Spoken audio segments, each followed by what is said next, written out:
আসসালামু আলাইকুম। আমি আপনাদেরকে আগে একটা নিউজের একটা অংশ থেকে কয়েকটা লাইন পড়ে শোনাই, তারপরে বঙ্গবন্ধু বা তার স্মৃতি অথবা এইসব নিয়ে আমি আপনাদের সঙ্গে আলোচনা করব। আহ, একটা নিউজ ছিল খবরের কাগজে, সেই নিউজটাই তাদের সূত্র ধরেই কপি করেছে কালের কণ্ঠ। সেখানে ভেতরে কয়েকটা লাইন দেখেন।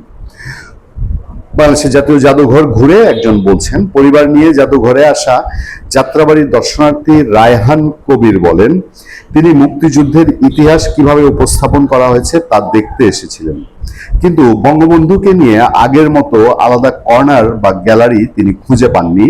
তার ভাষায়, স্বাধীনতার ইতিহাসে তিনি এত বড় একজন মানুষ, এত বড় একজন মহানায়ক, কিন্তু সেই ধরনের উপস্থাপন গ্যালারিতে পাইনি। আগরতলা ষড়যন্ত্র মামলার আসামি হিসাবে একটি ছোট ছবি দেখলাম, কিন্তু তার 7 মার্চের ভাষণ, বঙ্গবন্ধুর সে অমর ভাষণ, 1966 বা 69-এর আন্দোলনে তার নেতৃত্বের কোনো ছবি পেলাম না।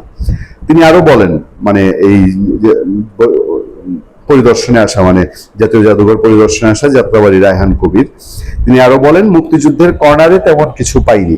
মুক্তিযুদ্ধের কর্নারেও তেমন কিছু নাই, লাইব্রেরিতেও মুক্তিযুদ্ধ নিয়ে গুরুত্বপূর্ণ বই চোখে পড়েনি। মনে হয়েছে স্বাধীনতার প্রকৃত ইতিহাস ধীরে ধীরে মুছে ফেলার একটা প্রবণতা তৈরি হচ্ছে। মিরপুর থেকে আসা শাহনাজ পারভিন মিলা বলেন, জাতীয় জাদুঘরে বাংলাদেশের ঐতিহ্য, মুক্তিযুদ্ধের বিভিন্ন নিদর্শন তার ভালো লেগেছে, তবে বঙ্গবন্ধুকে নিয়ে আগের মতো দৃশ্যমান আলাদা উপস্থাপনা তিনি দেখেননি। নওগাঁ থেকে আসা খাজামাত উদ্দিনও একই পর্যবেক্ষণের কথা জানান। আচ্ছা, পাশাপাশি এর ব্যাখ্যাটা একটু শুনে নেন যে, দর্শনার্থীদের এমন প্রশ্নের জবাবে বাংলাদেশ জাতীয় জাদুঘরের কিপার ও পাবলিক এডুকেশন বিভাগের প্রধান আসমা ফেরদৌস বলেন, বঙ্গবন্ধু কর্নার সরানো হয়েছে এটা সত্য, তবে কোনো নিদর্শন ধ্বংস করার অধিকার জাদুঘরের কারণেই, আমাদের দায়িত্ব হচ্ছে সেগুলো সংরক্ষণ করা। তিনি বলেন, গত বছরের রাজনৈতিক অস্থিরতার সময় জাদুঘরে হামলা বা ভাঙচুরের আশঙ্কা তৈরি হয়, কিছু প্রতিকৃতি ও নিদর্শন সাময়িকভাবে সরিয়ে নিরাপদে সংরক্ষণ করা হয়েছে। আজ যেটা গুরুত্বহীন মনে হতে পারে, ভবিষ্যতে সেটাই আবার গুরুত্বপূর্ণ হয়ে উঠতে পারে, তাই জাদুঘরে কোনো ঐতিহাসিক নিদর্শন নষ্ট করার সুযোগ নেই। আমি যাই বঙ্গবন্ধুর কথা। এখানে আমরা যারা বঙ্গবন্ধুকে পছন্দ করি, বঙ্গবন্ধুকে ভালোবাসি, আমরাও আওয়ামী লীগ সরকারের সময় ত্যক্ত বিরক্ত হয়ে পড়েছিলাম অতি বঙ্গবন্ধুকরণ, অতি মুজিবীকরণে। আমার ব্যক্তিগত অভিজ্ঞতা থেকে যদি বলি, এমনও রাত গেছে আমার, ধরেন মার্চ মাস থেকে শুরু হতো, মার্চের 1 তারিখ থেকে শুরু হতো, প্রায় পুরোটা মার্চ মাস রাত্রে 12টা, 1টা, 2টা, 3টা আমার ফ্ল্যাটের পাশে মাইক লাগায় ওই টানা চলছে গান, যদি রাত পোহালে শোনা যেত বঙ্গবন্ধু মরে নাই।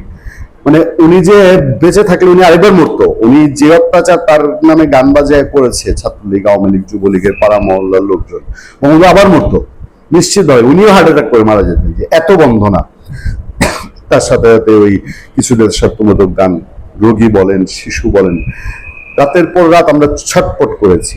ওই যে অতি বঙ্গবন্ধুকরণ, অতি মুজিবীকরণ, এইটার কুপ্রভাব এখন বঙ্গবন্ধু বিরোধী, স্বাধীনতা বিরোধী, মুক্তিযুদ্ধ বিরোধী যারা এখন ক্ষমতায় গেছে, তারা এই যে জাদুঘরের মতো জায়গা থেকে বঙ্গবন্ধু কর্নার মুছে দিবে। এখন জাদুঘরের মতো জায়গা থেকে বঙ্গবন্ধুর নিদর্শন, যাকে ছাড়া মুক্তিযুদ্ধ হয় না, যাকে ছাড়া মুক্তিযুদ্ধের ইতিহাস হয় না, তার নাম গন্ধটাই মুক্তিযুদ্ধ কর্নারে নাই। মানে মনে হয় না যে এতিম এতিম লাগবে। আপনি যদি জাদুঘরে ঢুকেন, মুক্তিযুদ্ধের প্রচুর ছবি, মুক্তিযোদ্ধাদের ছবি, গল্প সব থাকলো, কিন্তু এক শেখ মুজিবুর রহমান নাই। এর চেয়ে আর অসহায় কিছু হতে পারে বলেন? ভালো থাকবেন, সুস্থ থাকবেন। আপনাদের সাথে আমি আতিকুর রহমান, পূর্ণিয়া।